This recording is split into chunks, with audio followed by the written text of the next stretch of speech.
give a rousing round of applause, a big accidental guru welcome to the man who has your flight plan to success, the Birdman of Boise, the barnstormer of big dreams, the man who knows how to get you free from the stick you may have had rectally inserted to block your dreams, because he himself has embraced the walk of someone who is recovering from a military polectomy. Ladies and gentlemen, please give a big round of applause to a man I'm honored to call my friend, J.T. DeBolt.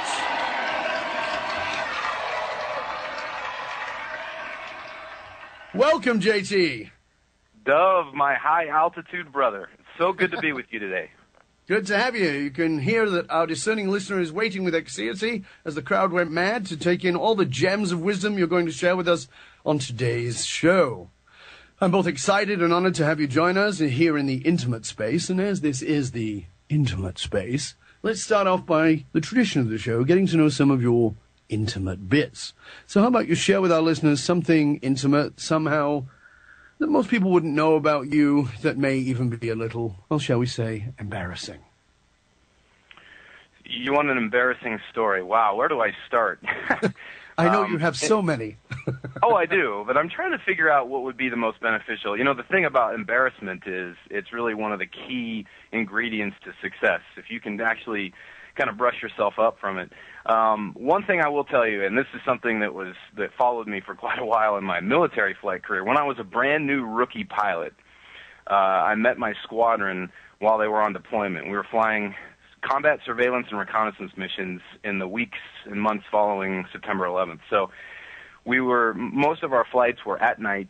They usually were 10 to 12 hours long, and it could be a very arduous flight. So it took about 3 hours of flight time to get over our mission area, our target area.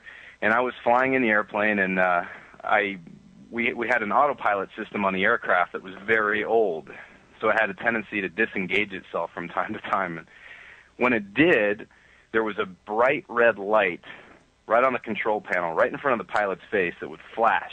Now imagine, we've been flying in the dark for several hours, so your eyes are naturally acclimated to the darkness. Well, on this particular night, we were just about to get over the target, and the autopilot kicked off. And so the bright lights flashing, and I went to put my hand up to guard from the glare and reach down just below my right waist, my hip there, to re-engage the autopilot. And suddenly there was this boom. It was like a thump sound, and the whole airplane shook, and there was a bright flash. And everybody on the airplane freaked out. Now you got to remember, this is an airplane about the size of a 737. We had a crew of 12 people on board, all very highly specialized people with different roles on the mission. And suddenly, just over a hostile target, the aircraft shakes, there's a bright flash, and there's a thump. So what would you think? Well, naturally, I think you might be thinking the same thing we were all thinking. Holy crap, we just got shot. Well, one part of the story that you need to know about is the design of this aircraft was not necessarily optimal, because just to the left of that bright flashing light was a gigantic red button called the bang switch.